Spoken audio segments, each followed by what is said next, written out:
ಧರ್ಮೇಂದ್ರ ಪ್ರಧಾನ್ ರಾಜೀನಾಮೆ ಸಲ್ಲಿಸುವ ಮೊದಲು ಸರ್ಕಾರ ಅವರನ್ನ ಹೇಗಾದರೂ ಸಂಪುಟದಲ್ಲಿ ಉಳಿಸಿಕೊಳ್ಳೋಕೆ ಒಂದು ಕಡೆ ಪ್ರಯತ್ನ ನಡೆಸಿತ್ತು ಅನ್ನೋದು ಬಹಿರಂಗವಾಗಿದೆ. ಅವರ ಖಾತೆ ಬದಲಿಸಿ ಸಂಪುಟದಲ್ಲಿ ಉಳಿಸಿಕೊಳ್ಳೋಕೆ ಸರ್ಕಾರ ಬಯಸಿತ್ತು ಎನ್ನಲಾಗಿದೆ. ಆದರೆ ಅಂತಹ ಪ್ರಸ್ತಾಪಕ್ಕೆ ಸಿಜೆಪಿ ಒಪ್ಪಲಿಲ್ಲ ಅಂತ ದಿ ಇಂಡಿಯನ್ ಎಕ್ಸ್‌ಪ್ರೆಸ್ ವರದಿ ಹೇಳಿದೆ. ಸಿಜೆಪಿ ಜೊತೆ ನಡೆದ ಈ ರಹಸ್ಯ ಸಭೆ ಮತ್ತದರಲ್ಲಿ ಸಿಜೆಪಿ ಮುಂದೆ ಇಟ್ಟಿದ್ದ ಪ್ರಸ್ತಾಪದ ವಿಷಯ ಈಗ ಬಯಲಾಗಿದೆ. ಸರ್ಕಾರ ಸಿಜೆಪಿ ಎದುರು ಒಂದು ಪ್ರಸ್ತಾಪವನ್ನ ಇಟ್ಟಿತ್ತು ಅಂತ ಮೂಲಗಳನ್ನ ಉಲ್ಲೇಖಿಸಿ ಇಂಡಿಯನ್ ಎಕ್ಸ್‌ಪ್ರೆಸ್ ವರದಿ ಮಾಡಿದೆ. ಸರ್ಕಾರಕ್ಕೆ ಯಾವುದೇ ಭರವಸೆ ಇರಲಿಲ್ಲ. ಕೊನೆ ಕ್ಷಣದವರೆಗೂ ಸರ್ಕಾರ ಧರ್ಮೇಂದ್ರ ಪ್ರಧಾನ್ ಅವರ ರಾಜೀನಾಮೆಯನ್ನ ತಪ್ಪಿಸಲು ತನ್ನ ಕೈಲಾದಷ್ಟು ಪ್ರಯತ್ನ ಪಡಿತು. ಸರ್ಕಾರ ಮೊದಲು ಸಿಜೆಪಿಯ 2 ಬೇಡಿಕೆಗಳನ್ನು ಒಪ್ಪಿಕೊಳ್ತು. ಆತ್ಮಹತ್ಯೆ ಮಾಡಿಕೊಂಡ ಎಲ್ಲ ವಿದ್ಯಾರ್ಥಿಗಳಿಗೆ ಪರಿಹಾರ ನೀಡಲು ಮತ್ತು ದೇಶಾದ್ಯಂತ ಎಲ್ಲ ಪ್ರತಿಭಟನಾಕಾರರ ವಿರುದ್ಧ ದಾಖಲಿಸಲಾದ ಎಫ್ಐಆರ್‌ಗಳನ್ನ ಹಿಂತೆಗೆದುಕೊಳ್ಳೋಕೆ ಸರ್ಕಾರ ಒಪ್ಪಿತು. ಆದರೆ ಪ್ರಧಾನ್ ರಾಜೀನಾಮೆ ವಿಷಯದಲ್ಲಿ ಮಾತ್ರ ಸರ್ಕಾರ ಕೊನೆಯವರೆಗೂ ತಯಾರಾಗಿರಲಿಲ್ಲ. ಅದಕ್ಕಾಗಿ ಸರ್ಕಾರ ರಾಜೀನಾಮೆಗೆ ಸಂಬಂಧಪಟ್ಟಂತೆ ಒಂದು ಒಪ್ಪಂದ ಮಾಡಿಕೊಳ್ಳೋಕೆ ಪ್ರಯತ್ನ ಪಟ್ಟಿತ್ತು ಅಂತ ಹೇಳಲಾಗಿದೆ. ಧರ್ಮೇಂದ್ರ ಪ್ರಧಾನ್ ಅವರನ್ನ ಶಿಕ್ಷಣ ಖಾತೆಯಿಂದ ತೆಗೆದು ಅವರಿಗೆ ಬೇರೆ ಕ್ಯಾಬಿನೆಟ್ ಸ್ಥಾನ ನೀಡುವ ಪ್ರಸ್ತಾಪವನ್ನ ಬಿಜೆಪಿ ಇಟ್ಟಿತ್ತು ಅಂತ ಇಂಡಿಯನ್ ಎಕ್ಸ್‌ಪ್ರೆಸ್ ವರದಿ ಹೇಳಿದೆ. ಆದರೆ ಬಿಜೆಪಿಯ ಪ್ರಸ್ತಾಪವನ್ನ ಸಿಜೆಪಿ ಖಡಾಖಂಡಿತವಾಗಿ ನಿರಾಕರಿಸಿತು. ಸರ್ಕಾರದಲ್ಲಿ ಯಾರು ಸಚಿವರಾಗಿ ಉಳಿತಾರೆ ಮತ್ತು ಯಾರು ಇರೋದಿಲ್ಲ ಅನ್ನೋದು ಪ್ರಧಾನಿಯ ವಿಶೇಷಾಧಿಕಾರ ಅಂತ ಸಿಜೆಪಿ ಜೊತೆಗಿನ ಸಭೆಯಲ್ಲಿ ಹೇಳಲಾಯಿತು. ಆದರೆ ಸಿಜೆಪಿ ತನ್ನ ದೃಢ ನಿಲುವಿನಿಂದ ಹಿಂದೆ ಸರಿಯಲಿಲ್ಲ. ಧರ್ಮೇಂದ್ರ ಪ್ರಧಾನ್ ಅವರ ರಾಜೀನಾಮೆಗಿಂತ ಕಡಿಮೆಯದ್ದಾದ ಯಾವುದನ್ನೂ ಒಪ್ಪೋದಿಲ್ಲ ಅಂತ ಸಿಜೆಪಿ ಸ್ಪಷ್ಟವಾಗಿ ಹೇಳಿತು ಎನ್ನಲಾಗಿದೆ. ಇಲ್ಲೊಂದು ಅಂಶವನ್ನ ಗಮನಿಸಬೇಕು. ಧರ್ಮೇಂದ್ರ ಪ್ರಧಾನ್ ಮಧ್ಯಾಹ್ನ 2:15 ರಾಜೀನಾಮೆ ನೀಡಿದ ದಿನಾನೇ ಅದಕ್ಕೂ ಮೊದಲು ಮಧ್ಯಾಹ್ನ 12 ಗಂಟೆಗೆ ರಾಹುಲ್ ಗಾಂಧಿ ಪತ್ರಿಕಾಗೋಷ್ಠಿ ನಡೆಸಿದ್ರು. ಸರ್ಕಾರ ಪ್ರಧಾನವರ ರಾಜೀನಾಮೆಯನ್ನ ಹೇಗಾದರೂ ತಡೆಯಲು ಪ್ರಯತ್ನಿಸುತ್ತಿದೆ ಅನ್ನೋ ಮಾಹಿತಿ ತಮ್ಮ ಬಳಿ ಇರೋದಾಗಿ ರಾಹುಲ್ ಗಾಂಧಿ ಆ ಪತ್ರಿಕಾಗೋಷ್ಠಿಯಲ್ಲಿ ಹೇಳಿದ್ರು. ಅವರ ಖಾತೆಯನ್ನ ಬದಲಿಸುವ ಬಗ್ಗೆ ಯತ್ನಿಸಲಾಗ್ತಿದೆ ಅಂತ ರಾಹುಲ್ ಹೇಳಿದ್ರು. ಅಂದ್ರೆ ಸರ್ಕಾರದ ಮಟ್ಟದಲ್ಲಿ ಏನ್ ನಡೀತಿದೆ ಅನ್ನೋದರ ಮಾಹಿತಿ ಆಗಲೇ ಸೋರಿಕೆಯಾಗಿತ್ತು ಮತ್ತು ಆ ಮಾಹಿತಿ ರಾಹುಲ್ ಅವರ ಬಳಿ ಇತ್ತು. This is not me saying it, this is the students of India saying it, that there are 3 non-negotiable demands. The first demand, pehli demand, is that the education minister who is corrupt, incompetent, misaligned has to be sacked. There is some talk going on, we get information these days from the government, there's some talk going on in Mr.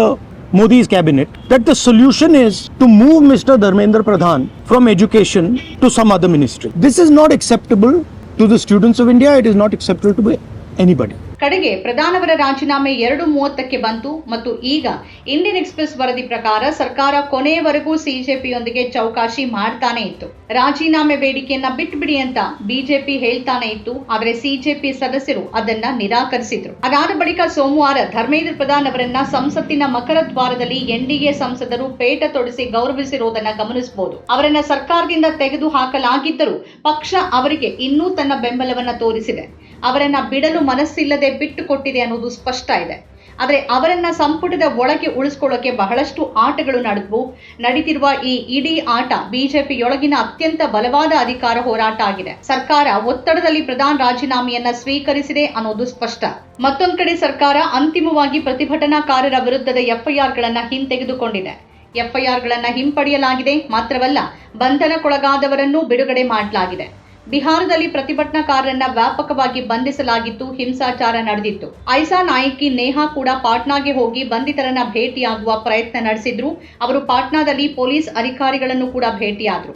ಈ ಎಫ್ಐಆರ್‌ಗಳನ್ನ ಹಿಂಪಡೆಯದೇ ಇದ್ರೆ ಮತ್ತೆ ಪ್ರತಿಭಟನೆ ಹಮ್ಮಿಕೊಳ್ಳಬೇಕಾಗತ್ತೆ ಅಂತ CJP ಎಚ್ಚರಿಸಿತ್ತು. ಕಡೆಗೆ ಸೋಮವಾರ ರಾತ್ರಿ ಬಿಹಾರ ಸರ್ಕಾರ ಎಲ್ಲರನ್ನೂ ಬಿಡುಗಡೆ ಮಾಡಲಾಗ್ತಿದೆ ಮತ್ತು ಎಲ್ಲರ ವಿರುದ್ಧದ ಎಫ್ಐಆರ್‌ಗಳನ್ನ ಹಿಂಪಡೆಯಲಾಗುತ್ತೆ ಅಂತ ಅಧಿಕೃತ ಹೇಳಿಕೆ ನೀಡಿತು. ಜಂತರ್ ಮಂತರ್ ಪ್ರತಿಭಟನೆ ಮುಗಿದ ಬಳಿಕ ಅವರು ಇನ್ನೂ ಶಾಂತರಾಗ್ತಾರಾ ಅಂತ ನೋಡೋಕೆ ಬಿಹಾರದಲ್ಲಿ ಅಷ್ಟು ದೊಡ್ಡ ಸಂಖ್ಯೆಯಲ್ಲಿ ಪ್ರತಿಭಟನಾಕಾರರನ್ನ ಬಂಧಿಸಲಾಯ್ತಾ ಅನ್ನೋ ಅನುಮಾನವೂ ಎದ್ದಿದೆ. ಮೇಲ್ನೋಟಕ್ಕೆ ಎಲ್ಲವೂ ಮುಗಿದಂತೆ ಕಾಣುತ್ತೆ, ಆದರೆ ಒಳಗೊಳಗೆ ಬಹಳಷ್ಟು ನಡೀತಿದೆ. ಆದರೆ ಸತ್ಯ ಏನು ಅಂದ್ರೆ ಸರ್ಕಾರದ ವಿರುದ್ಧದ ಈ ಪ್ರತಿಭಟನೆ ಸ್ವಯಂ ಪ್ರೇರಿತವಾಗಿತ್ತು. ವಿದ್ಯಾರ್ಥಿಗಳು ಜಂತರ್ ಮಂತರ್ನಲ್ಲಿ ಒಟ್ಟುಗೂಡಿದ ರೀತಿ ಮತ್ತು ಅವರು ಎತ್ತಿದ ಘೋಷಣೆಗಳು ಮತ್ತು ಬಿಹಾರದಲ್ಲಿ ಬೃಹತ್ ಪ್ರಮಾಣದಲ್ಲಿ ಬಂದ್ ಪರಿಣಾಮ ಸ್ಪಷ್ಟವಾಗಿತ್ತು. ಬಿಹಾರದಲ್ಲಿ ವಿದ್ಯಾರ್ಥಿಗಳು ಬೃಹತ್ ಪ್ರಮಾಣದಲ್ಲಿ ಬೀದಿಗಿಳಿದ್ರು.